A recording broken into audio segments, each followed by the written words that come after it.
Pag-usapan natin ang inyong doktor. Bilang miyembro ng Alameda Alliance for Health, pipili kayo ng pangunahing provider ng pangangalaga, Primary Care Provider o PCP, na nasa network namin para maging inyong tagapangalaga. Tingnan ang direktoryo ng provider. Tingnan ang aming website o tawagan kami para malaman kung sino ang nasa aming network. Kung mayroon na kayong doktor na nasa aming network, o kung pumupunta kayo sa isang klinika ng komunidad sa aming network, magagawa ninyong patuloy na gamitin ang mga serbisyong ito. Ipaalam lang sa amin ang pangalan ng doktor o ang pangalan ng klinika. Kapag pumipili ng PCP, dapat ninyong tanungin ang inyong sarili, angkop ba sa akin ang lokasyon at oras ng doktor? Ang doktor ba ay may karanasan sa pagtugon sa aking kondisyong pangkalusugan o kapansanan? Mayroon bang pisikal na access papunta at papasok sa tanggapan?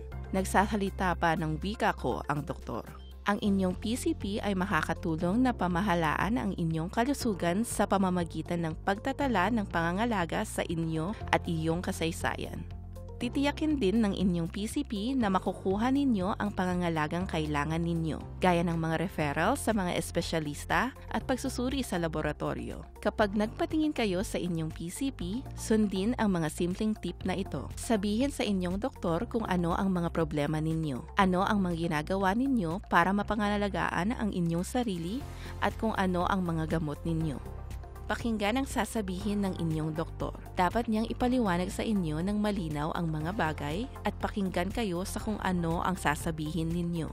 Alamin ang kasaysayan ng inyong kalusugan at isulat ang inyong mga tanong. Makakatulong ito sa inyong kausapin ang inyong doktor tungkol sa mga bagay na mahalaga sa inyo. Kung nahihirapan kayong intindihin kung ano ang sinasabi ng doktor o kailangan lang ninyo ng suporta, magsama ng kaibigan o kapamilya. At ulitin ang narinig ninyo para liunawin ang anumang nakakalito.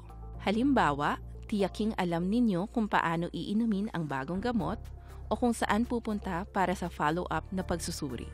Bilang pasyente, mayroon kayong mga responsibilidad. Mangyaring pumunta sa inyong mga appointment. At kung hindi ninyo ito magagawa, tawagan kaagad ang doktor para magpa-schedule sa ibang petsa. Palaging dumating sa oras. Dalhin ang inyong ID card ng Alliance at isang photo ID. Tawagan kami ng 2 araw bago ang inyong pagbisita kung kailangan ninyo ng interpreter, transportasyon, o tulong para sa inyong kapansanan. Kung kakanselahin ninyo ang inyong appointment, sabihin sa amin kaagad para makansela namin ang anumang serbisyong naihanda namin para sa inyo. Ang Alliance ay may departamento ng mga serbisyo sa miyembro na ginawa para lang sa inyo. Pakitawagan kami kung kailangan ninyo ng tulong. Gusto naming tiyaking makakatanggap kayo ng mabuting pangangalaga. Makipag-ugnayan sa amin sa numerong ito o bisitahin kami online. Sa Alameda Alliance for Health, may malasakit kami sa aming mga miyembro.